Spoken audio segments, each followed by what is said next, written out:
ओम नमो भगवते वासुदेवाय।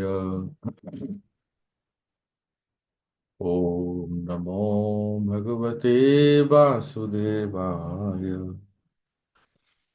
ओम नमो भगवते वासुदेवाय।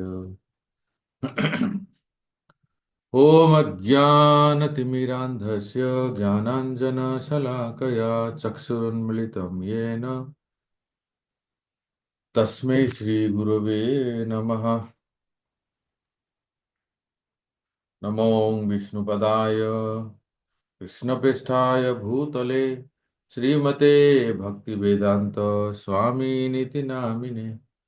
नमस्ते सारस्वती देवे गौरवाणी प्रचारिणे निर्विशेष शून्यवादी पाश्चात्य देश तारिणे वंशकल्पतरुभ्यश्च कृपा सिन्धुभ्य एव च पतितानां पावनेभ्यो वैष्णवेभ्यो नमो नमः।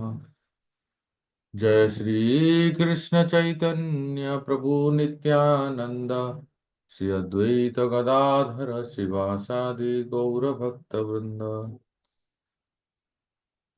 हरे कृष्ण कृष्ण कृष्ण हरे हरे, हरे राम राम राम हरे हरे। गुरवे गौरचंद्राय राधिकाय तदालय कृष्णाय कृष्ण भक्ताय तद्भक्ताय नमो नमः।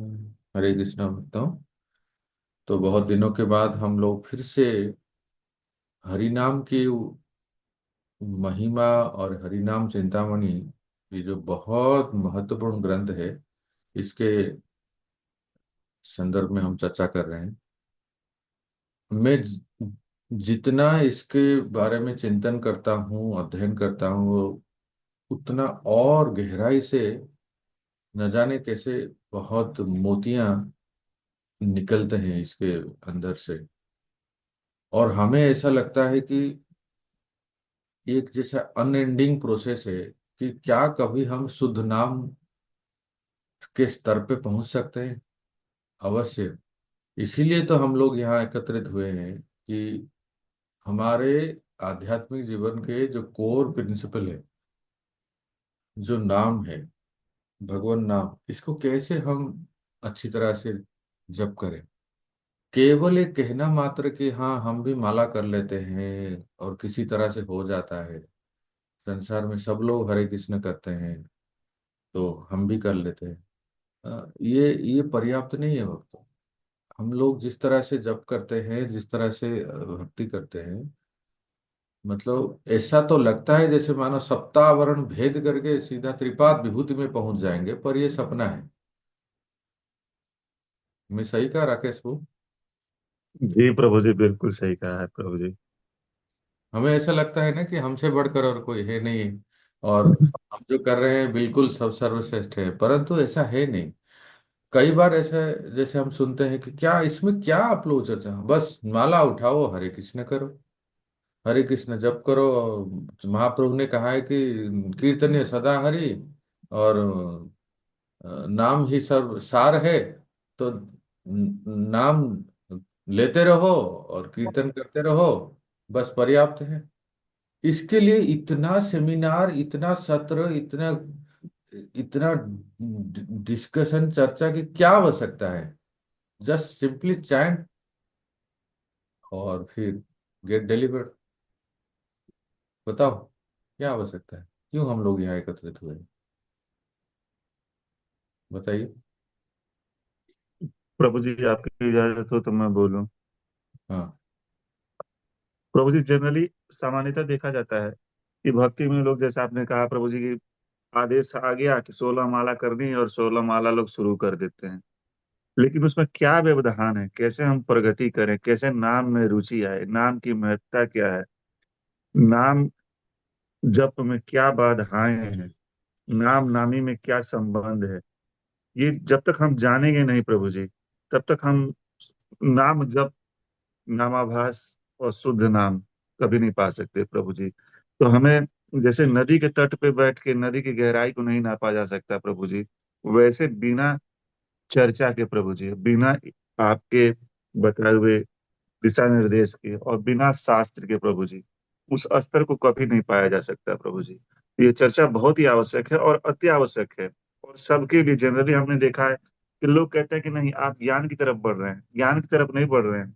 हमें जानना जरूरी है प्रभु जी। अगर हम जानेंगे नहीं तो हम अपना स्वयं का मूल्यांकन, स्वयं का आकलन कभी नहीं कर पाएंगे। और निर्देश का, आदेश का और गुरु गुरु के ये हैं, उनका पालन भी हम ढंग से नहीं कर पाएंगे प्रभु जी। तो ये चर्चा बहुत ही आवश्यक है प्रभु जी। बहुत अच्छा। जब हम आयुर्वेदिक दवाई लेते हैं, औषधि, तो उसमें भी वैद्य जी कहते हैं कि इस तरह से लेना है, इतने समय में लेना है, और सबसे महत्वपूर्ण है परहेज। क्योंकि अभी मैं ले रहा हूँ इसलिए मुझे अनुभव, परहेज का बहुत ध्यान रखना है। कई बार जब परहेज नहीं हो पाता है तो फिर वो असुविधा की सम्मुखीन नहीं होता, सामना करना पड़ता। तो इस प्रकार से अभी इतना क्या इसमें नियम, दवाई ले लो बस, आंख बंद करके सब ठीक हो जाएगा। दवाई अपना असर कर, दवाई तो असर करेगा, पर उसमें कब लेना है, कितनी मात्रा में लेना है, उसके लिए क्या क्या सावधानी बरतनी है, ये तो जानना चाहिए ना। बिल्कुल इसी तरह। तो चलिए फिर अपना महाप्रभु श्री चैतन्य और हरिदास ठाकुर के बीच में जो वार्तालाप है, उसको हम देखते हैं। क्या हुआ राकेश को? प्रभु जी जैसे आपने दवा की चर्चा की प्रभु जी, हम लोग को तो अपनी बीमारी का ही पता नहीं होता है प्रभु जी। तो सबसे पहले तो जानना जरूरी है कि हम लोग की बीमारी क्या है प्रभु जी। और इसीलिए हम लोग ये चर्चा कर रहे हैं प्रभु जी। हाँ, बिल्कुल सही। ये दोनों एक दूसरे के लिए परिपूरक है, कॉम्प्लीमेंट्री है।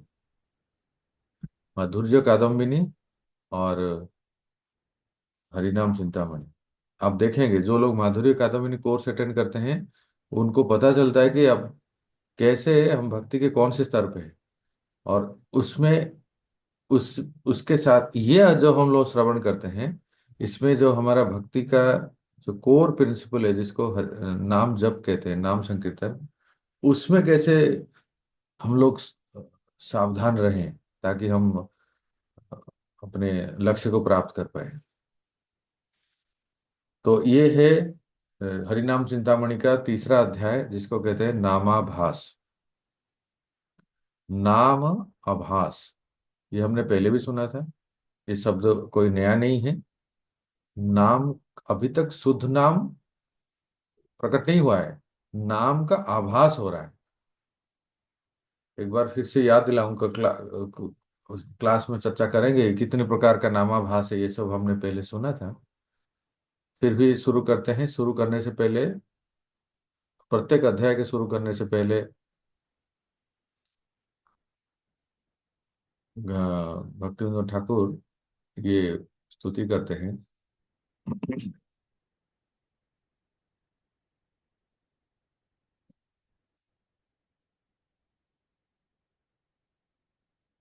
गदाई गौरांग जय जाह्नवा जीवन, सीता द्वैत जय श्रीवासादि भक्त जन। Shri Chaitanya Mahaprabhu mercifully lifted Haridas up with his own hands and said, "Listen, Haridas, to my words.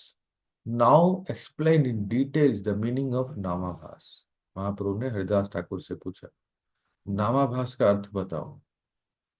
If one thoroughly understands नामाभास, one's chanting of the holy name will become pure. महाप्रभु कहते हैं, अगर कोई व्यक्ति, भक्त, साधक नामाभास को अच्छी तरह से समझता है, तो उसका नाम, हरिनाम, शुद्ध हो सकता है। Then by the power of that pure chanting, he will end his material existence.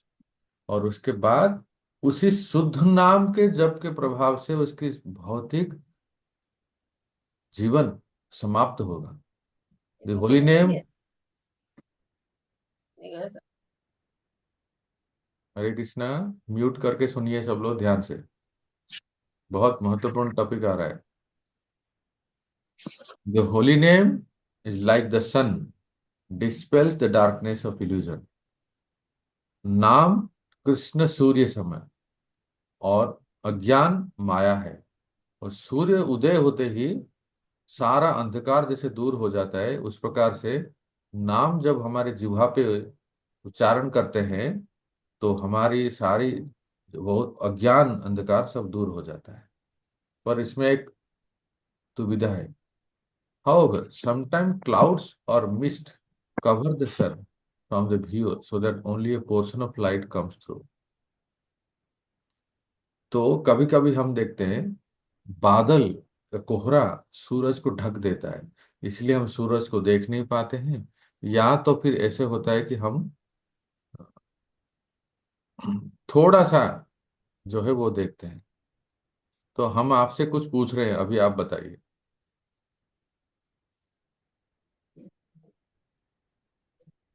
क्या सही में बादल सूर्य को ढक देता है? क्या सूर्य इतना छोटा है कि बादल सूर्य को ढक देते हैं? राकेश जी। नहीं प्रभु जी, वो हमारे दृष्टि को बाधित कर देता है प्रभु जी। बादल, सूर्य तो यथावत ही रहता है प्रभु जी। हमारी दृष्टि हमारी दृष्टि के सामने वो जब आ जाते हैं तब हम सूर्य को देखो नहीं देख दवाइयाँ पाते। है सामने डच्ची में दो। अरे देखो ये कुर्ता भी। ठीक है। हमारी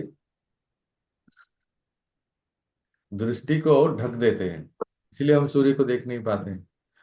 या कभी कभी आप ऐसा एक्सपीरियंस करेंगे, एक एक सिक्का लीजिए, 1 रुपए का सिक्का अपने आंखों के सामने रखिए,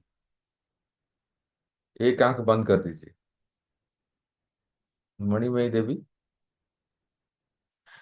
क्या हम सूर्य को देख पाएंगे? बिल्कुल नहीं प्रभु जी। तो इसका मतलब सूर्य सिक्का से भी छोटा है। नहीं, हमारी दृष्टि छोटी है। सूर्य बहुत बड़ा है, विशाल है, पृथ्वी से तो कई गुना बड़ा है। और ऐसे सूर्य को भी हमारी दृष्टि के सामने अगर एक सिक्का 1 रुपए का सिक्का भी रखेंगे तो हम सूर्य को देख नहीं पाएंगे। तो इससे क्या समझे कि वास्तव में सिक्का सूर्य को नहीं ढकता ढकता है, बादल सूर्य को नहीं ढकता है, हमारी दृष्टि के हमारी दृष्टि को ही ढक देते हैं, इसलिए हम सूर्य को नहीं देख पाते। इतना सुंदर उदाहरण है ना, अब कभी नहीं भूलेंगे इस एग्जाम्पल को। कि तो यहाँ आप देखिए, अभी आप तुलना करेंगे, सूर्य जो है किसके साथ तुलना किया गया है? श्री कृष्ण। बादल किसके साथ तुलना किया गया है जो हमारे दृष्टि को ढक देते हैं? माया प्रभु जी। अज्ञान। जी। अज्ञान या अनर्थ, जिसके जिसके वजह से हम भगवान को नहीं देख पाते। वो अज्ञान रूपक बादल हमारी दृष्टि को ढक देते हैं। हम क्यों हमेशा गुरु महाराज को प्रार्थना करते हैं, ओम अज्ञान तिमिरांधस्य ज्ञानांजन शलाकया। तो हम लोग अज्ञान में हैं और गुरु महाराज वो अंजन देते हैं जिससे हम सूर्य को अर्थात कृष्ण को देख पाएंगे। तो ये यही यहाँ कह रहे हैं, देखिए बहुत सुंदर लाइन है।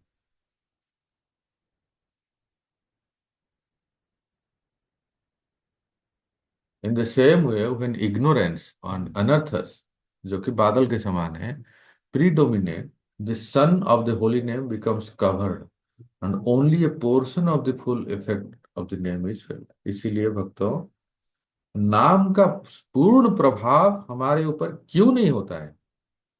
यही कारण है कि हम अज्ञान, अनर्थ हमें ढक देता है, जिसके वजह से हम नाम का पूर्णतः से जो उसका इफेक्ट है हमें प्राप्त नहीं होता है। जैसे बादल सूर्य को ढक देता है, तो सूर्य की थोड़ी सी रोशनी अ, प्राप्त होता है हमें। तो जब आसमान में बादल रहता है, जरा सोचिए, हम सूर्य को नहीं देख पाते हैं, ऊपर देखते हैं। तो कभी आपने फ्लाइट में ट्रैवल किया होगा, तो जरा अनुभव कीजिए, जब चारों ओर बादल रहता है और आप फ्लाइट जैसे ही टेक ऑफ करते हैं, तो ऐसा एक सिचुएशन आता है, ऐसे एक प्लेस आता है, ऐसी एक स्थिति आती है कि आप देखते हैं कि नीचे से अगर खिड़की से आप देखेंगे कुछ नहीं दिखता है, केवल बादल ही बादल दिखता है। आप अपने घर से, एयरपोर्ट से या छत के ऊपर से देखेंगे तो बादल दिखता है, सूर्य नहीं दिखता है। और जैसे ही आप फ्लाइट में बैठ के टेकअप करते हैं, तो बादल के ऊपर जब फ्लाइट चला जाता है तो देखते हैं कि चारों ओर इतना सुंदर ज्योति, रोशनी से भरपूर है। अनुभव किया है किसने? है ना, जब आप फ्लाइट में जाते हो ना, तो ऐसे देखोगे आप पूरा बादल के ऊपर कोई कवरिंग नहीं है, सब कुछ साफ है, और सूर्य की रोशनी बहुत तेज जो है किरण है।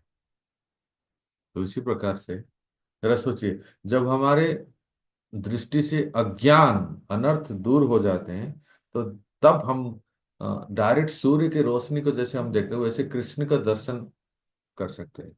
बस हमें बादल से ऊपर उठना है।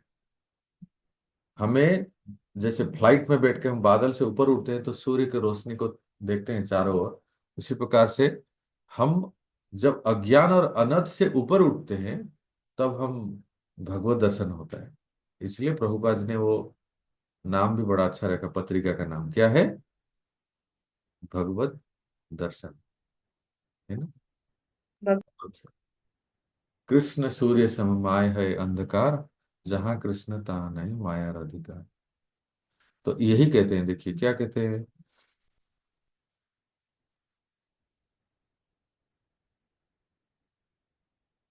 Therefore, in some cases, the holy name will appear in full force in the heart of the chanter, but in other cases, clouds of ignorance and anarthas will minimize the effect of the name of the chanter. कुछ कुछ case में नाम अपना full force से प्रभाव डालता है जप करने की, बट और कुछ केस में, क्योंकि अज्ञान और अनर्थ से ढके हुए हैं, इसलिए नाम अपना पूर्णतया से प्रभावित नहीं कर पाता है। अब आप समझे कितना जरूरत है इन सब बातों को चर्चा करना। ऐसा नहीं कि अबे इतना क्या टाइम पास कर रहे, इतना क्या चर्चा कर रहे हो। महाप्रभु ने कहा है माला उठाओ, नाम जप करो।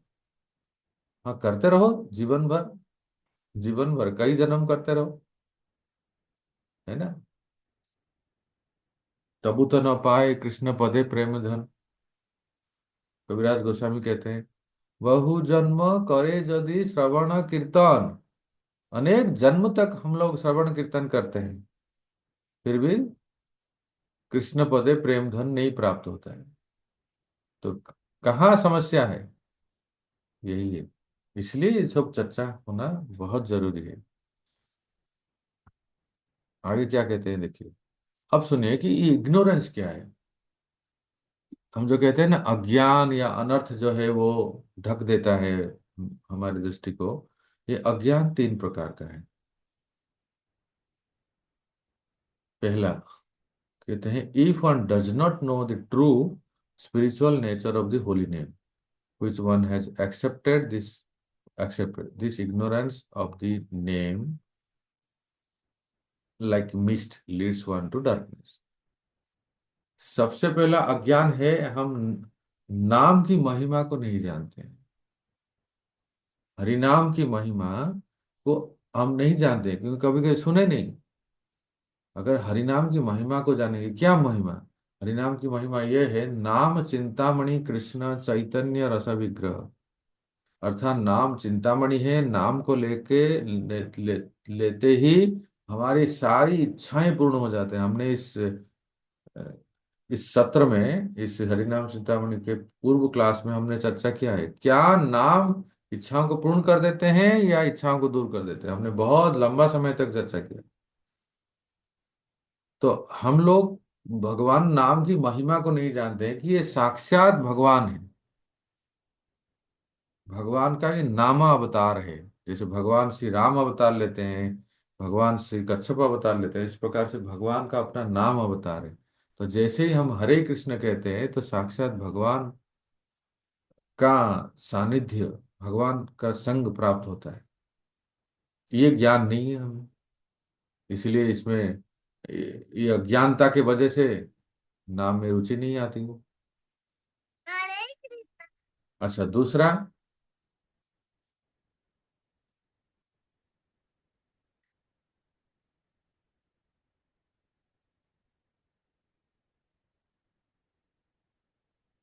दूसरा है, दूसरा अज्ञान क्या है? Not knowing that Krishna is the supreme personality of God. दूसरा अज्ञान ये है हमें कि a person ignorant that Krishna is the supreme lord will take to worship of the Demi God's.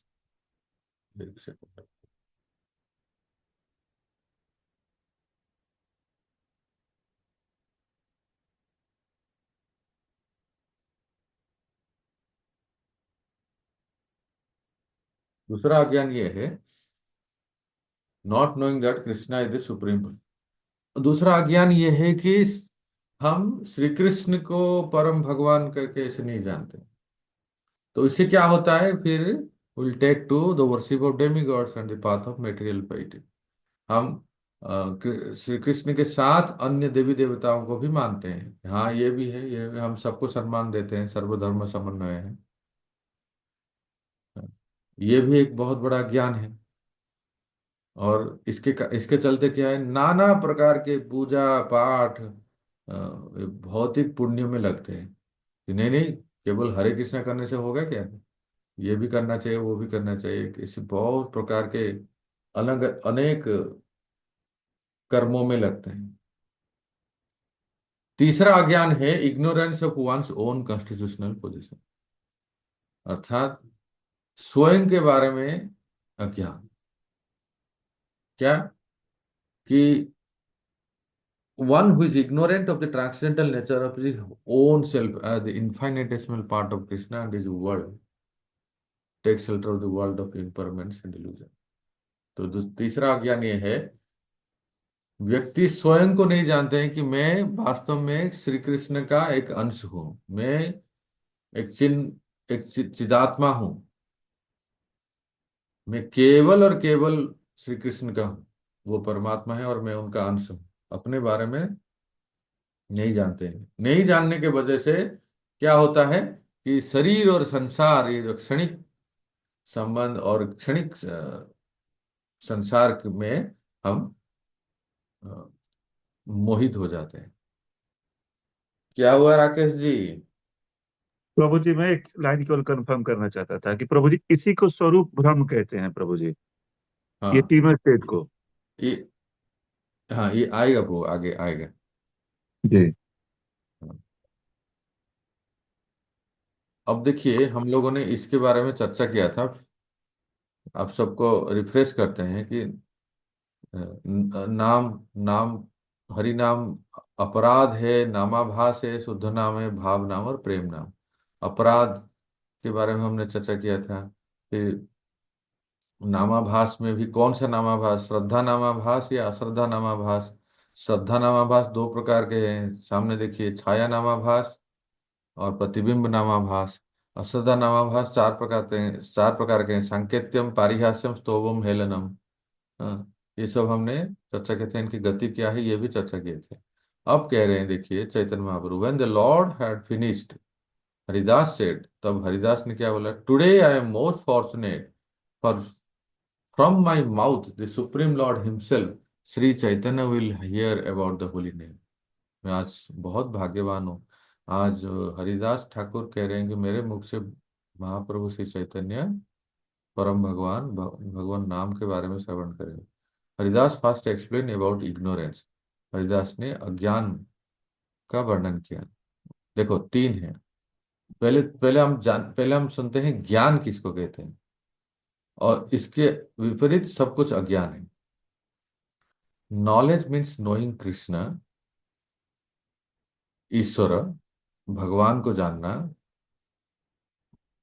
That the living entities are his servants, और स्वयं को जानना कि जीवात्मा हम सब जो हैं भगवान के अंश है, and that the material world is its non-conscious gross manifestation और by product of the Lord. और तीसरा, जगत को जानना कि ये जड़ जगत है और ये बहिरंगा शक्ति है। ठीक है, फिर से रिपीट करूं। ज्ञान का अर्थ है परम भगवान को जानना जो ईश्वर है। दूसरा, स्वयं को जानना जो कि ईश्वर का अंश है, सिद्धात्मा है। तीसरा, इस जगत को जानना जो कि जड़ जगत है और ये बहिरंग शक्ति है। तो शॉर्ट में याद रखने के लिए नोट कर सकते हैं, जीव जगत जगदीश। फिर से, जीव जगत जगदीश। और जीव और जगत को जो कंट्रोल करते हैं, नियंत्रक हैं, वो है जगदीश। ये जो जान लेता है अच्छी तरह से, उसको कहते हैं ज्ञान। बाकी जितने सब हम सब पढ़ाई लिखाई कर रहे हैं ना, पीएचडी कर रहे हैं, वो सब फालतू है, अज्ञान है, केवल शरीर के पोषण करने के लिए। वास्तव में कोई भी विद्यालय में, विश्वविद्यालय में इस तरह से नहीं कहते हैं कि भगवान कौन है, हम कौन है, इस संसार क्या है, और इन तीनों के बीच में संबंध क्या है। What is the knowledge? Again I am repeating, to know about lord, to know about oneself, and to know about the material world and the relationship between among them, ये इसको ज्ञान कहते हैं। The person who does not know clearly the nature of these principles and their relationship lives under the shadow of ignorance। जो व्यक्ति इन तीन तत्वों को नहीं जानते और इसके बीच में संबंध क्या है नहीं जानते हैं, तो वो घोर अज्ञान में है। This is one cause of नामाभास, or covering the sun of the pure holy name, by which its full effects cannot be felt। तो नामाभास का ये एक कारण है, ये जो हमने अभी चर्चा किया, ये एक कारण है जो कि सूर्य को जैसे बादल ढक देता है, उस प्रकार से नाम के प्रभाव को हमें प्राप्त नहीं करते, क्योंकि ये जो अज्ञान है वो नाम को ढक देता है, हमारी दृष्टि को ढक देता है, और हमको ढक देता है, जीवात्मा को ढक देता है। Actually, the mist of ignorance simply covers the individual living entity side in a localized person। अभी जो मैंने कहा, just as the sun becomes invisible only from the relative position of the individual under the cloud, but is never really covered। जैसे कोई व्यक्ति को दृष्टि को बादल ढक सकता है, लेकिन सूर्य को कभी ढक नहीं सकता। उसी प्रकार से अज्ञान ही हमें ढक देता है, जिसे हम कृष्ण को नहीं जान पाते, नाम को नहीं जान पाते। So the holy name is never covered, for it is non different from Krishna and eternally transcendental and pure. तो भगवान नाम को कोई कवर नहीं कर सकता, आवृत नहीं कर सकता, क्योंकि साक्षात कृष्ण है और चैतन्य है और पूर्ण शुद्ध है, नित्य मुक्त है और एक पर्सनालिटी है, रस विग्रह है। The full effects of the diminished for those people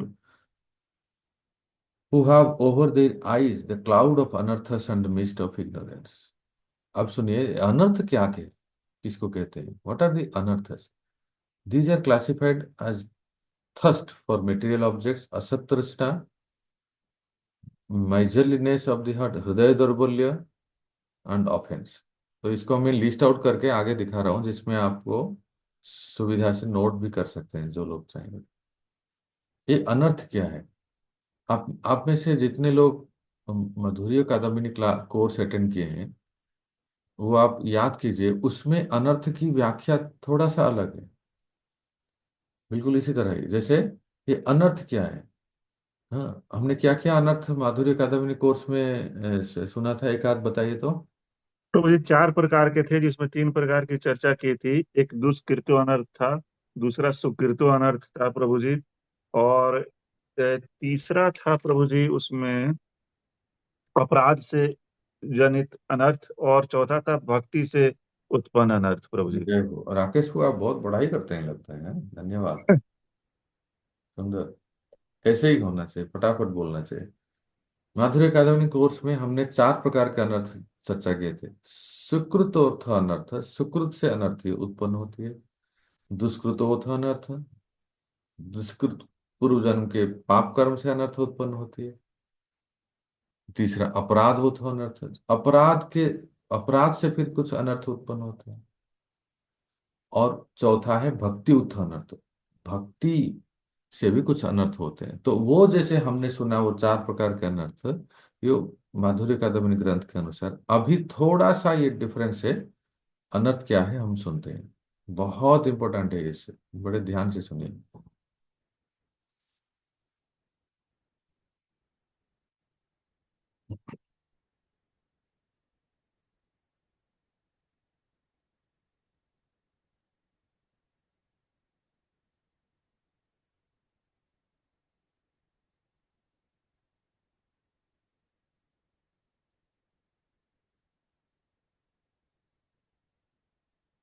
तो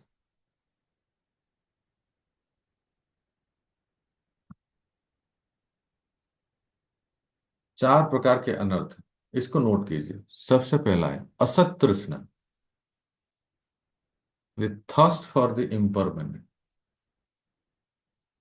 क्षणिक वस्तुओं के लिए आकांक्षा या तृष्णा, इसको कहते हैं असत तृष्णा।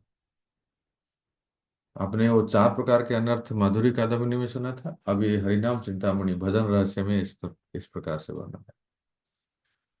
दूसरा है हृदय दौर्बल्य, वीकनेस, वीकनेस ऑफ हार्ट, हृदय की दुर्बलता। ये एक अनर्थ है साधक के जीवन में। तीसरा है तत्व विभ्रम, मिसअंडरस्टैंडिंग ऑफ स्पिरिचुअल ट्रूथ्स, तत्वों को गलत समझना। चौथा है अपराध, ये भी एक अनर्थ है, जो कि ऑफेंस अपराध है। ठीक है, ये चार प्रकार के अनर्थ हैं। अब सुनिए, ये सबसे पहले हमने क्या सुना कि चार प्रकार के अनर्थ क्या है। सबसे पहले असत तृष्णा। ये असत तृष्णा क्या है सुनिए। असत तृष्णा चार प्रकार की होती है। सबसे पहला डिजायर फॉर मटेरियल ऑब्जेक्ट्स, इस संसार में भौतिक वस्तुओं की भोग करने की इच्छा। डिजायर फॉर हेवनली कंफर्ट्स, ऊपर के स्वर्ग आदि लोगों की भोग करने की इच्छा। Third desire for mistake powers, कुछ अणिमा सिद्धि जैसे सिद्धियों को प्राप्त करने की इच्छा। और डिजायर फॉर लिबरेशन, इस मोक्ष प्राप्त करने की इच्छा, मुक्ति।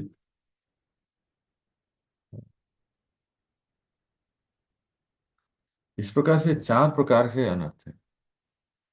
असत तृष्णा है, असत मतलब असत्य, टेम्पररी। तृष्णा का अर्थ है इच्छा, कामना। तो पहला क्या है, डिजायर फॉर मटेरियल ऑब्जेक्ट्स। इस संसार में जितने हमें भौतिक वस्तु, चाहे मोबाइल हो, चाहे गाड़ी घोड़ा बंगला, एसएल वर्ल्ड, ब्रिज खलीफा, और जो भी जो आईफिल टावर इत्यादि इत्यादि, जो भी है खेल कूद क्रिकेट, टीवी मूवी, जितना भी सब, उसके प्रति जो हमारी गाढ़ तृष्णा है, देखने की, खाने की, भोगने की, असद वस्तुओं में, इंद्रिय भोग वस्तुओं में, इस संसार के, ये एक असत तृष्णा है। हम अपने आप में चेक कर सकते हैं कैसे हमारी असत तृष्णा होती है। दूसरा क्या है, डिजायर फॉर हेवनली कंफर्ट। इसे तो कोई जानते ही नहीं होंगे आजकल। बस आजकल हेवनली कंफर्ट मतलब सोच रहे हैं अमेरिका जाने को मिल जाए तो बस हो गया, उससे बढ़कर स्वर्ग कोई है ही नहीं। तो ऊंचे लोगों की ऊंचे लोगों, स्वर्ग आदि लोगों को प्राप्त करने की इच्छा, और सिद्धियों को प्राप्त करने की इच्छा, और किसी तरह से संसार से छुट्टी मिल जाए, मोक्ष प्राप्त करने की इच्छा, ये चार असत तृष्णा है। अब सुनिए चार प्रकार के हृदय दौर्बल्यम क्या है। सबसे पहला है एनवी, अर्थात ईर्ष्या, पर उत्कर्ष असहना। सुन रहे हैं, दूसरे की तरक्की को सहन नहीं कर पाना, इसको कहते हैं ईर्ष्या। हम हमारे साथ जो है वो अगर कहीं प्रगति करते हैं किसी में, और उनमें कुछ ज्ञान में, कुछ बुद्धि में, उसमें वो आगे हैं, तो उस उनके प्रति भले सामने से कुछ एक्सप्रेस ना करें, लेकिन मन ही मन बड़ा ईर्ष्या होता है। हमारे पीछे आके और हमारे साथ साथ आए थे, और देखो अपने आप को बड़ा समझता है, कितना पंडिताई दिखाता है कुछ भी मामले। ये ये जो ईर्ष्या जिनके पास है ना, जो सहन नहीं कर पाते हैं किसी की, ये एक हृदय दौर्बल्य है। नहीं। और दूसरा है डिजायर फॉर फेम। दूसरा हृदय दौर्बल्य क्या है कि यश, ख्याति, मान, सम्मान प्राप्त करने की चाह रहे, मुझे कोई पूछ नहीं रहा है, इतने साल हो गए, ये हमारे पीछे आए और इनको सब आगे पीछे सलाम करते हैं, जब नीचे उतरते हैं तो गाड़ी खड़ी रहती है, और हमें कोई, हमारी कोई कोई पूछ नहीं रहा है। यश और कीर्ति की, मान सम्मान की इच्छा। तीसरा है डिसिटफुलनेस और फॉल्ट फाइंडिंग। ये भी एक हृदय दौर्बल्यम है, अर्थात धोखा देने की प्रवृत्ति, दोष देखने की प्रवृत्ति। हम हैं कुछ और दिखाते कुछ हैं, उसको कहते हैं दंभ। ठीक है। हम वो है नहीं, पर दिखाते हैं कि बस हमारे जैसे बगुला भगत तो कोई है ही नहीं। तो इस प्रकार से इसको दंभ कहते हैं। ये ये धोखा देने की प्रवृत्ति है, और दोष देखना, जो हमेशा कहीं ना कहीं दोष दिखता है, जो हर वस्तु और व्यक्ति में दोष दिखता है ना, वो हृदय दौर्बल्य एक बहुत बड़ा अनर्थ है। अगर कहीं दिखे भी है तो कम से कम बोलना नहीं चाहिए। और चौथा है attachment to objects unrelated to Krishna. Krishna से जो संबंधित नहीं है, उस वस्तु या व्यक्ति या स्थिति के प्रति आसक्ति। हम देख सकते हैं कि कहते हैं ना, मेरा ये वीक पॉइंट है, अर्थात ये हमारा अनर्थ है, ये हमारा हृदय दौर्बल्य है, कि किसी स्त्री या किसी पुरुष विपरीत लिंग के प्रति अत्यधिक आसक्त होना, वो कृष्ण से जो संबंधित नहीं है ना। और तरह तरह के जो इंद्रिय तृप्ति के साधन हैं, जो कृष्ण से संबंधित नहीं है, खेल कूद, टीवी, मूवी, सीवी, इत्यादि इत्यादि सब, अ, जो भी सोशल मीडिया में इतना खो जाते हैं कि बस स्क्रोलिंग करते रहते हैं और समय चला जाता है, which is unrelated to Krishna. Shri Krishna से कोई संबंध नहीं है। भाई कहीं जाए, कुछ कार्य करे, क्या ये भगवत संबंधी है? नहीं। पर फिर भी छोड़ नहीं पाते। ये है वीकनेस ऑफ दी। अगर कृष्ण से कोई संबंध है तो ठीक है, नहीं संबंध नहीं है तो दूर रहना चाहिए। अगर हम सिंसियर है ना, तो भगवान हमें साथ देते हैं, भगवान हमें मदद करते हैं। इसी प्रकार से चार प्रकार के तत्व विभ्रम है। याद रखिए, मैंने शुरुआत कहाँ किया था, भूल मत जाइए। चार प्रकार के अनर्थों का शुरू किया था मैंने।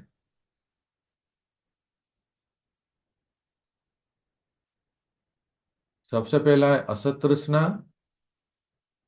हृदय दौर्बल्यम, दो हो गया। अभी सुन रहे हैं तत्व विभ्रम और अपराध। ये तत्व विभ्रम क्या है, सुनिए। सबसे पहला है मिसअंडरस्टैंडिंग वंस ओन आइडेंटिटी। इसको लिखिए स्व तत्व विभ्रम। स्व तत्व विभ्रम का अर्थ है स्वयं को नहीं जानना, स्वयं को ना पहचानना। अर्थात हम श्री कृष्ण के अविच्छिन्न अंश है, ये सबसे पहला परिचय है। जीवेर स्वरूप है कृष्ण नित्य दास। उसके बाद फिर दूसरा कोई परिचय है कि मम्मी हूँ, पापा हूँ, मिस्टर हूँ, मिस्टर मिसेस हूँ, मिश्रा जी हूँ, तिवारी जी हूँ, शुक्ला जी हूँ, पटनायक हूँ। ये सब बाद में इस शरीर की पहचान है। पर सबसे पहला हमारा परिचय ये है कि अ, हम श्री कृष्ण के एक अभिन्न अंश है, चिदात्मा है। इसके बारे में जो नहीं जानना, इसको कहते हैं पहला तत्व विभ्रम, इसको कहते हैं स्व तत्व विभ्रम। दूसरा है मिसअंडरस्टैंडिंग द सुप्रीम लॉर्ड, अर्थात परतत्व विभ्रम। भगवान भगवान सब है, कहते हैं ना लोग। हाँ, ईश्वर अल्लाह तेरो नाम सबको सम्मति दे, भगवान भगवान सब है, सभी भगवान है। आप जिसको मानते हो वही भगवान है, वही परम है। आपके मन में जो है वही श्रेष्ठ है। तो ये एक नंबर के, अव्वल नंबर के मूर्ख है, परम भगवान के बारे में स्पष्ट रूप से नहीं जानना, तो तरह तरह की बेहकी बेहकी बातें करना।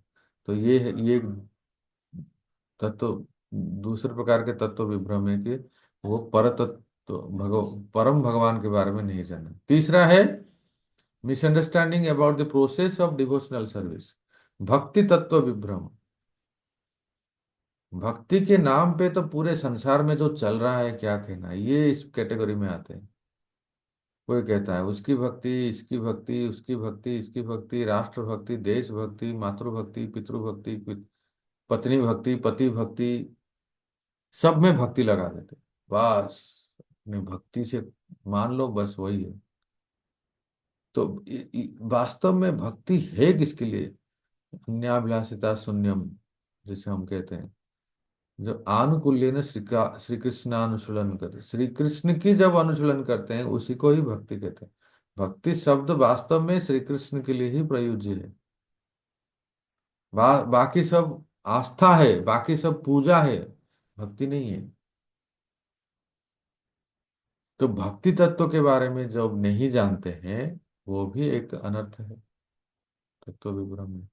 और चौथा है misunderstanding related to subjects unfavourable to Krishna consciousness, उसको कहते हैं भक्ति प्रतिकूल वस्तु तत्व विभ्रम। एक तो हो गया भक्ति तत्व विभ्रम, और ये है भक्ति प्रतिकूल वस्तु तत्व विभ्रम। अर्थात भक्ति में क्या प्रतिकूल है, क्या अनुकूल है, ये भी नहीं जान पाते हैं, सोचते हैं कि सब कुछ भक्ति में है, और बाद में फंस जाते हैं। हमें इतना ज्ञान होना चाहिए कि क्या भक्ति के लिए प्रतिकूल है और क्या भक्ति के लिए प्रतिकूल नहीं, अनुकूल है। तो इसमें हम लोग, हमारी समझ नहीं रहते, we are not able to understand what is in favour, unfavourable to our भक्ति।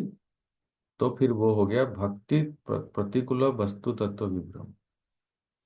और हम सोचते हैं कि जो भी करे, जो भी एक मन में श्रद्धा है, आस्था है, वो सब, ये भी भक्ति है। ये भक्ति प्रतिकूल तत्व वस्तु तत्व विभ्रम, ये चार प्रकार के तत्व विभ्रम। अब आया अनर्थ, चौथा जो है, फोर काइंड्स ऑफ अपराध। तो चार प्रकार के अपराध हैं।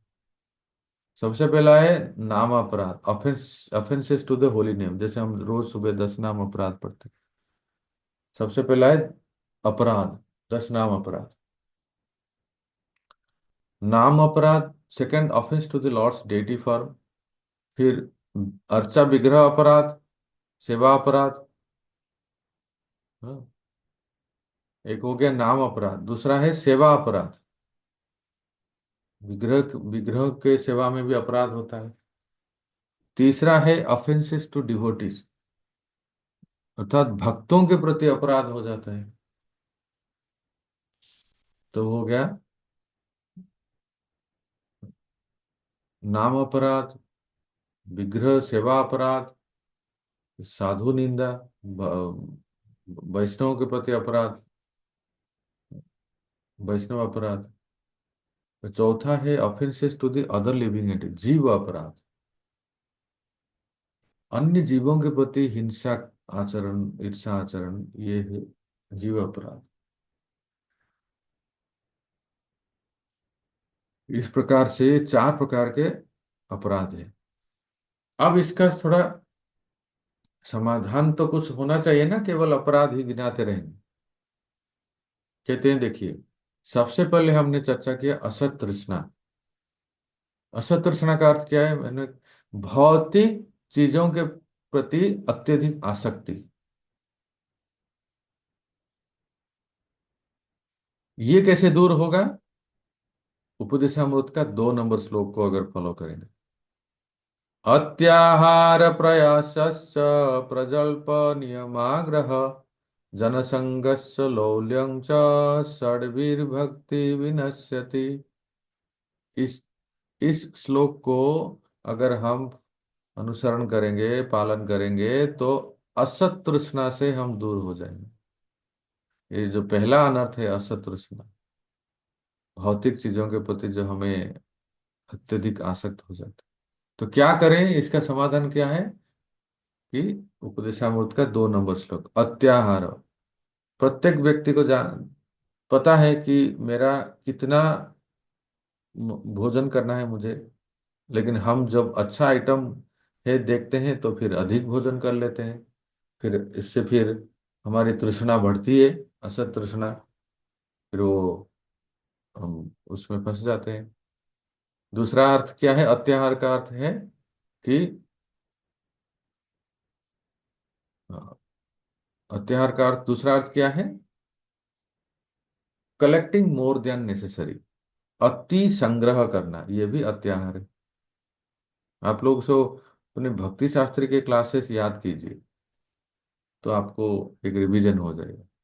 एक है कि भोजन, अति भोजन करना, और दूसरा है कि अति संग्रह करना, मतलब अधिक, आवश्यकता से अधिक संग्रह करना, ये भी अत्याहार है।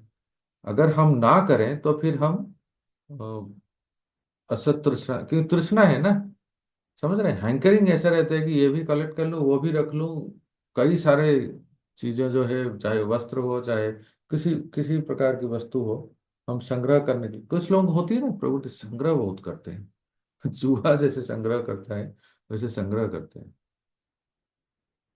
तो समझ रहे हैं, असत तृष्णा को अगर हम संयम करना चाहते हैं तो अत्याहार। दूसरा क्या है, प्रयास। प्रयास करना बुरा नहीं है, लेकिन वहां उपदेशामृत में रूप गोस्वामी पाद कहते हैं ओवर एंडेवर, अति प्रयास करता। भौतिक किसी उपलब्धि को प्राप्त करने के लिए अति प्रयास करना। कई बार कुछ कार्य को आप करना चाहते हैं, आपने किया, एक बार किया नहीं हुआ, 2 बार किया नहीं हुआ, 3 बार किया नहीं हुआ, तो छोड़ देना चाहिए और समझ लेना चाहिए कि इसमें अति प्रयास नहीं करना चाहिए।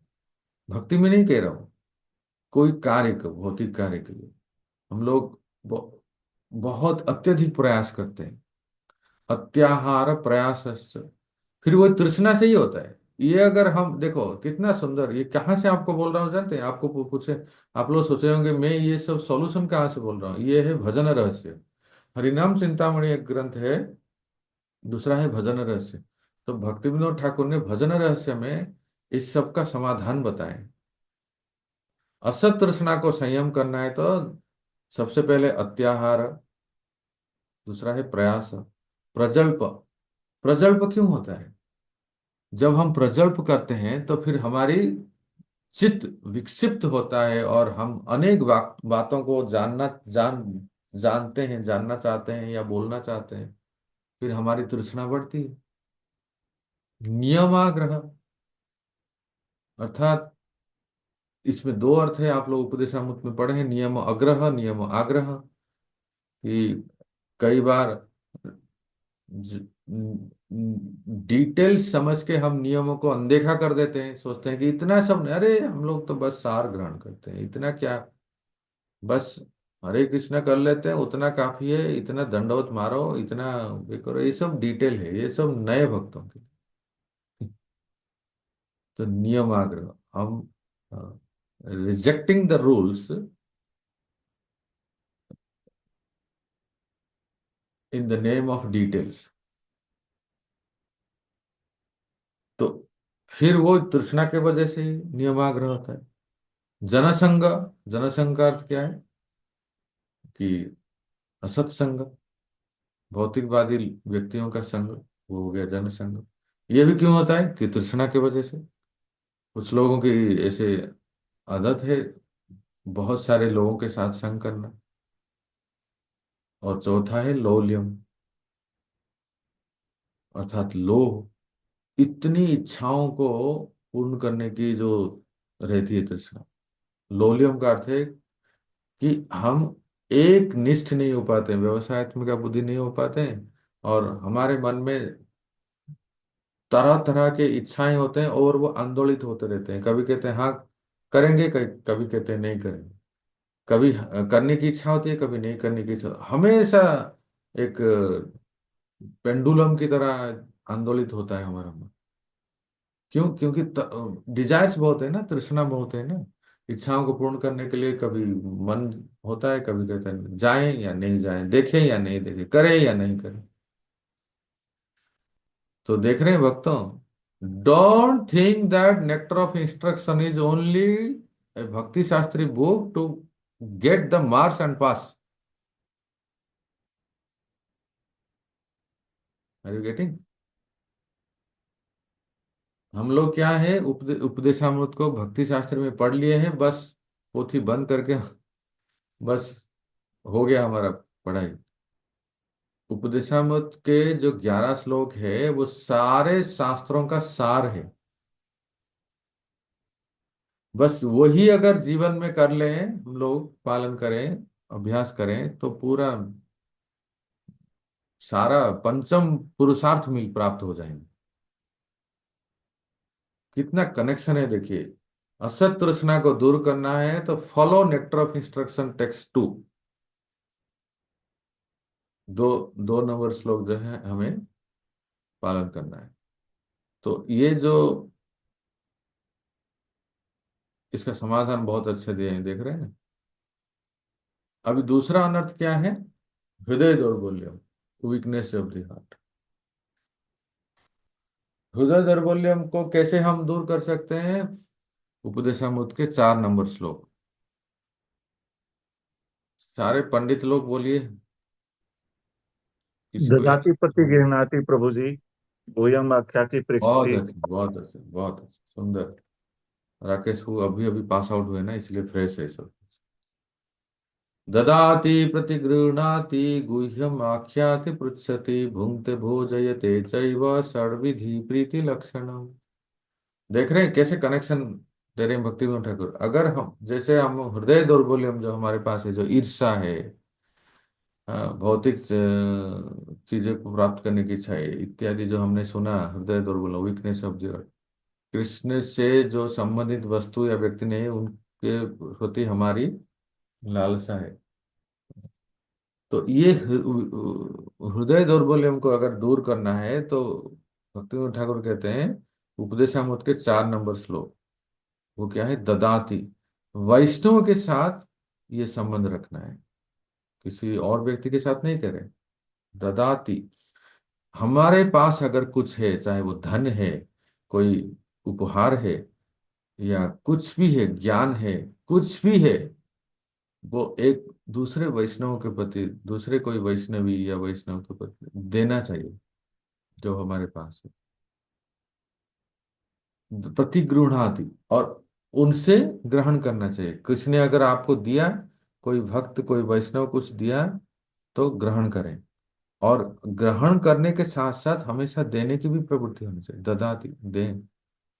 तो ददाति प्रतिगृह्णाति गुह्यम आख्याति पृच्छति, अर्थात भक्तों के बीच में ऐसा संबंध हो कि कोई तो ऐसा भक्त हो जिसके प्रति आप इतना विश्वास के साथ आप अपने हृदय की बात कह सकते हो।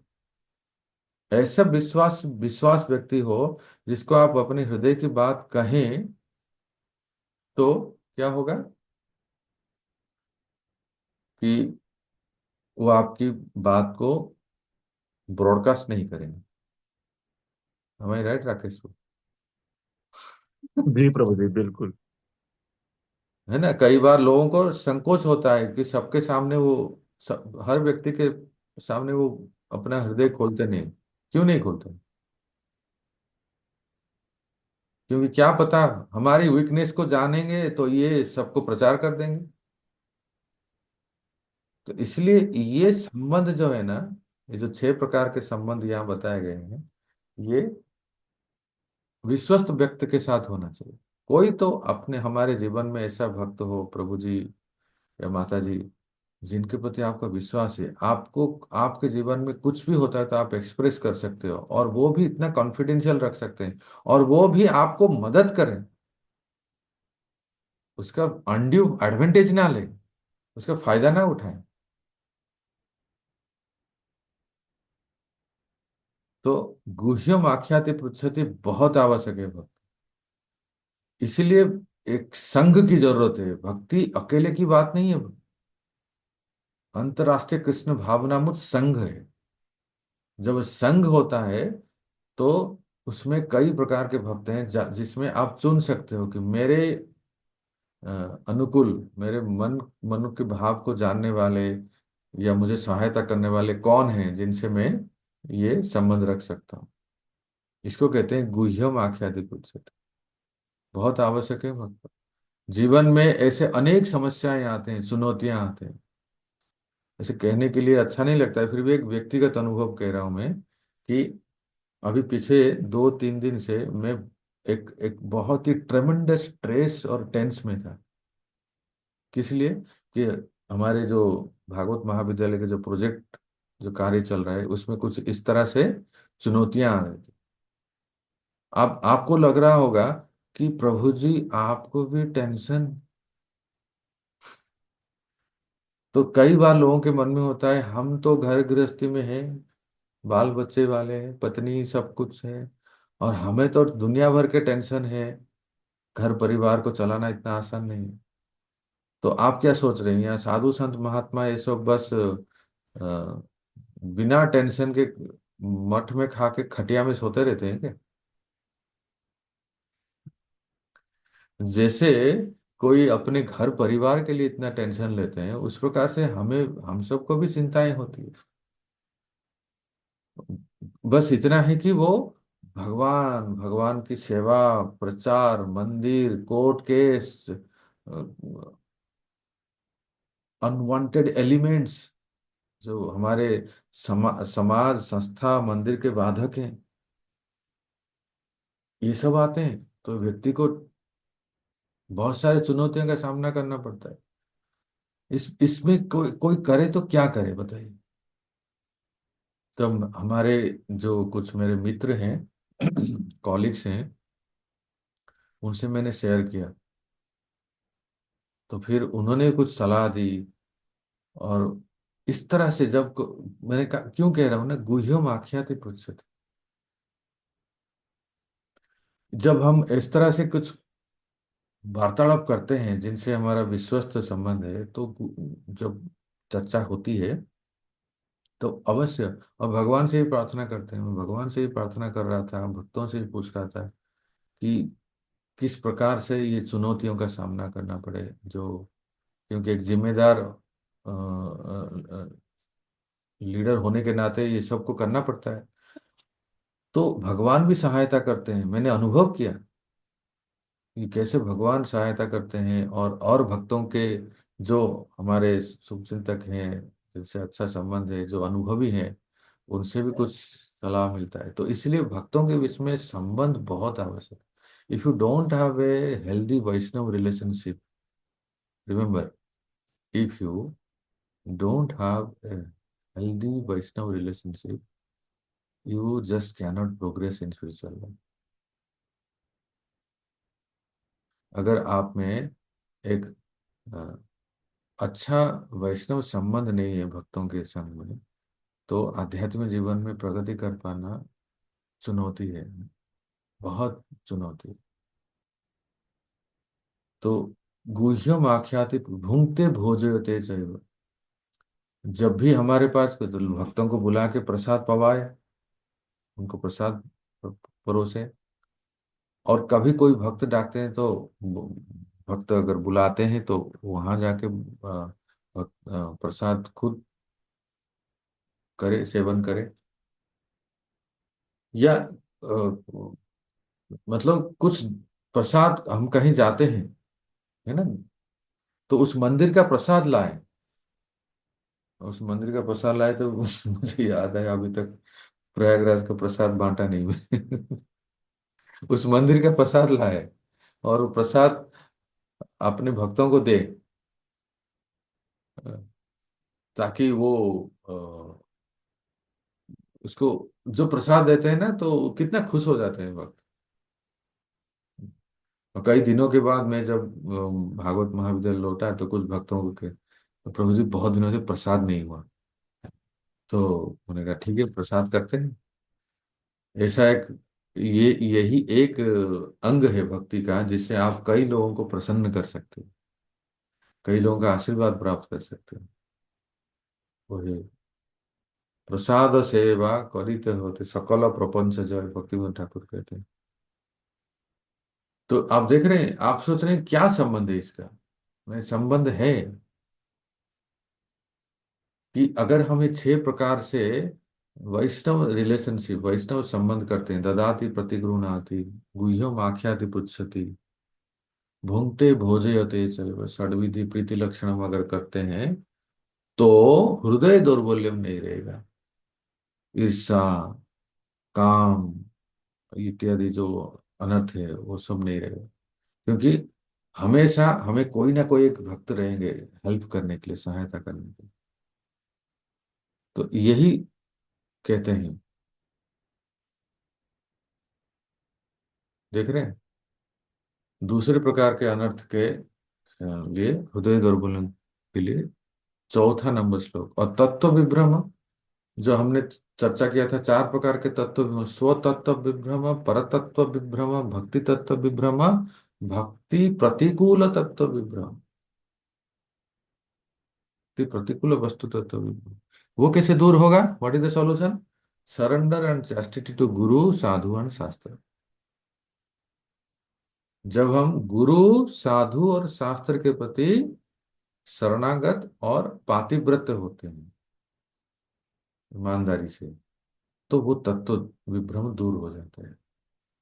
क्योंकि गुरु महाराज की कृपा से, गुरुदेव की कृपा से, उनके उनसे जब हम दीक्षा ग्रहण करते हैं, उनकी वाणी श्रवण करते हैं, और फिर साधु, जो अनेक साधु हैं जो हमें ज्ञान देते हैं, शिक्षा देते हैं, और फिर शास्त्र, जो जो हम शास्त्र पढ़ते हैं और क्लासेस अटेंड करते हैं, इससे हमारी तत्व विभ्रम जो है दूर होता है। और भक्तों, चौथा है अपराध। अपराध सबसे बड़ा कठिन है।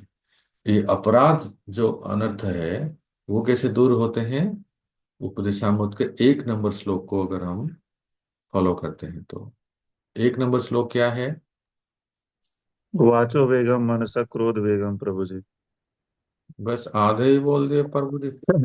जीवा वेगम उदरोपस्थ वेगम एतान एकदम वेगान। वेगान जो विषहेत धीरान सर्वाम अभिमाम पृथ्वीम च शिष्य। अब इसका संबंध अपराध से क्या है? देखो, क्या सुंदर विश्लेषण करते हैं भक्ति विनोद ठाकुर। कहते हैं कि अगर अपराध को, हमें अपराध से मुक्त होना है, तो फॉलो, उपदेशामृत के 1 नंबर श्लोक को हमें फॉलो करना है। 1 नंबर श्लोक क्या है? पहला है वाचो वेगम। अगर कोई व्यक्ति वाणी को संयम कर लेते हैं, तो फिर वो अपराध से बच जाते हैं।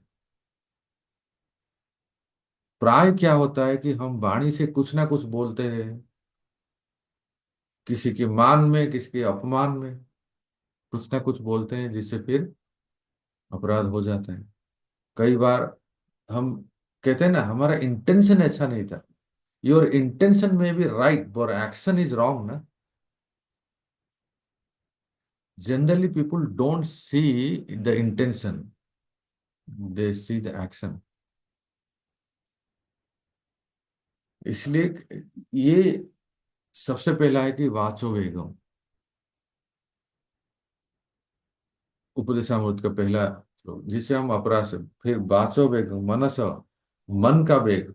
मन में तो कई प्रकार के ऐसे इच्छाएं आते हैं, तुरंत हम अगर कर कर बैठते हैं तो अपराध हो जाएगा।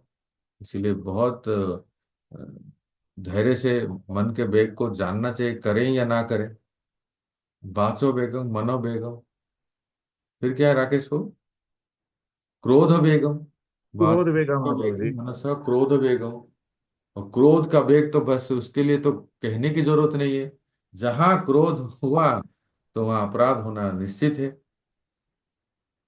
क्रोध को वेग को संयम करें। क्रोध को वेग को संयम करने का सबसे आसान तरीका क्या है? क्या है? वो स्थान छोड़ के चले जाएं। हाँ? जी प्रभु अगर जी। जहां उत्तेजित उत्तेजित उत्तेजना स्थिति होती है, अगर हम रहते हैं तो निश्चित रूप से क्रोध होता है। तो किसी तरह से out of sight out of mind, वो स्थान छोड़ के चले जाएं तो कम से कम इतना विध्वंस नहीं होगा। तो क्रोध वेगम, तो जहां हमारे मन के प्रतिकूल कुछ होता है तो तुरंत क्रोध होता है। तो वाचो वेगम, मनस क्रोध वेगम, जीवा वेगम, फिर से जीवा से बहुत कुछ भोजन करते हैं, और फिर उदर पूर्ति होता है, और फिर हम रजो तमोगुण में आ जाते हैं। जीवा बेगम, उदर बेगम, उपस्थ बेगम, जननी इंद्रिय कि ये सब वेग जो है, ये वास्तव में वेग है। वासना जब शरीर में आती है ना, चाहे वो स्त्री हो या पुरुष हो, बाप रे, आंधी के समान है। हमारे गुरु महाराज कहते हैं जैसे कोई बहुत बड़ा बवंडर, तूफान, अ, वो चक्रवात, क्या है वो, कृष्ण लीला में आए थे ना, तृणावर्त, ऐसा जी ऐसा कोई जब आंधी आता है तो व्यक्ति को क्या करना चाहिए, किसी बड़े अ, दीवार या जो मजबूत पेड़ है उसके सहारे रहना चाहिए, मतलब बैठ जाना चाहिए। आंधी आती है और तूफान आ रहा है और हम डट के खड़े रहते हैं तो उड़ा के ले जाएगा। कहीं लेट जाना चाहिए, नहीं तो कहीं बैठ जाना चाहिए किसी साथ। तो वासना को आंधी के साथ तुलना किया गया। जब मन में वासना आती है तो ये पूरे शरीर में, सारे इंद्रियों में वो अ, फैल जाती है, और हमारे जनन इंद्रियों को भी बहुत प्रभावित करता है। जिसकी वजह से लोग, व्यक्ति जो है ना, इतना पागल हो जाता है ना, उत्तेजित हो जाता है, उस समय ही वो कई कुछ अनर्थ कार्य कर बैठते हैं। इसीलिए उपदेशामृत में रूप गोस्वामी बात करते हैं, उदर उपस्थ वेगम। तो जरा सोचिए कि इन वेगों को अगर कोई संयम करता है, एतान वेगन यो वैसे है, तो धीर, वही धीर व्यक्ति संसार में सबको ज्ञान देके शिष्य बना सकता है। शिष्या शब्दों को ध्यान दीजिए, वहां गुरु नहीं लिखा है। हम लोग क्या सोचते हैं कि 6 वेगों को जो संयम किया है वो गुरु बन सकता है, नहीं। शिष्या, सारे पृथ्वी, ये जो वेगों को संयम करते हैं, ऐसा धीर व्यक्ति सारे पृथ्वी में वो शिष्य बना सकता है, शिष्य ग्रहण कर सकता है। अर्थात खुद को पहले शिष्य बनना पड़ता है, तब जाके वो शिष्य ग्रहण कर सकता है। तो ये 1 नंबर जो श्लोक है, इसको अगर हम अनुसरण करते हैं और पालन करते हैं तो यहाँ बताया गया अपराध से हम बच जाते हैं। भक्तों, NOI टेक्स्ट 2 और 3, ठीक है, ध्यान से सुनिए। उपदेशामृत के 2 और 3 नंबर श्लोक है ना, ये लाइफस्टाइल परिवर्तन श्लोक। अगर 2 और 3 नंबर श्लोक को हम अनुसरण करते हैं, पालन करते हैं, तो 1 नंबर श्लोक हो सकता है ना। कलावती चंद्रिका देवी माता, ये तो सो गए सीधा क्लास में। हरे कृष्णा। हरे कृष्णा माता जी, जागिए। आप तो अन्य ग्रहों की सुगम यात्रा कर रहे हैं।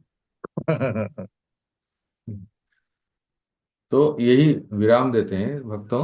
आज हमने कितना महत्वपूर्ण, मुझे बिल्कुल, आपको मैं कह रहा हूं, एक बार में ये सिंकिंग इन नहीं होगा, समझ में नहीं आएगा क्या क्या 4 प्रकार के अनर्थ हैं, और एक एक के क्या क्या 4 4 विभाग हैं, और उसको कैसे समाधान करते हैं, इसको बार फिर से सुनना चाहिए। तो फिर हमें धीरे धीरे समझ में आता है। और मैंने अंत में क्या कहा, उपदेशामृत के जो पहले 6 श्लोक हमने जो परीक्षा में पढ़े हैं, वैसे तो सब कुछ महत्वपूर्ण है, पर ये जो है ना, बेसिक जो हम लोगों को बहुत आवश्यक है, क्योंकि अत्याहार प्रयास प्रजल्प नियम ग्रह, उसके बाद कौन सा है राकेश, वो तीसरा? क्या है वो? जनसंघ प्रभु जी। हाँ, वो तो हो गया। उसके बाद टेक्स्ट थ्री क्या? लौल्यम लौल्यम। उत्साह निश्चय धैर्य। उत्साह निश्चय धैर्य, हाँ। उत्साह निश्चय धैर्य, ये जो 2 और 3 नंबर श्लोक है ना, ये अत्याहार प्रयास प्रजल्प और उत्साह निश्चय धैर्य, ये लाइफस्टाइल मैनेजमेंट श्लोक है। इस ये करते हैं तो वो धीरे धीरे 1 नंबर श्लोक भी हो जाता है। वाचो वेगं मनस क्रोध है, ये सब कनेक्टेड है, संबंधित है। हरे कृष्णा। तो समय हो गया, विराम देते हैं। जिज्ञासा है कोई? राकेश वो, माता श्री वर्षना राधिका देवी राशेश्वरी देवी। जिज्ञासा प्रभु जी, दोबारा से फिर लेक्चर सुनूंगा प्रभु जी, और दोबारा से फिर पढ़ूंगा प्रभु जी तब। हाँ, सही में ये देखो, अभी हम हरिनाम चिंतामणि पढ़ रहे हैं, सुन रहे हैं। तो कल इसका जब आगे हम पढ़ेंगे, और आप अगर सुन के आएंगे तो आपको और आगे की समझने के लिए आसान होगा। कम से कम आज जो समझे ना, आज जो सुन श्रवण की, आज जो समझे, इसको हम लोग थोड़ा मनन करेंगे। ये मेरे लिए भी कह रहा हूँ, अपने लिए भी। हाँ, कितने प्रकार के अनर्थ, ऐसा हमने कभी सुना? इतने प्रकार के अनर्थ, और एक एक के 4 4 विभाग। हरे कृष्णा। फिर कल मिलते हैं। शिल प्रभुपाद की जय। बहुत ही सुंदर क्लास रहा प्रभु जी, अद्भुत है प्रभु जी। एक एक मोती को आपने बाहर किया है प्रभु जी। हरे कृष्ण।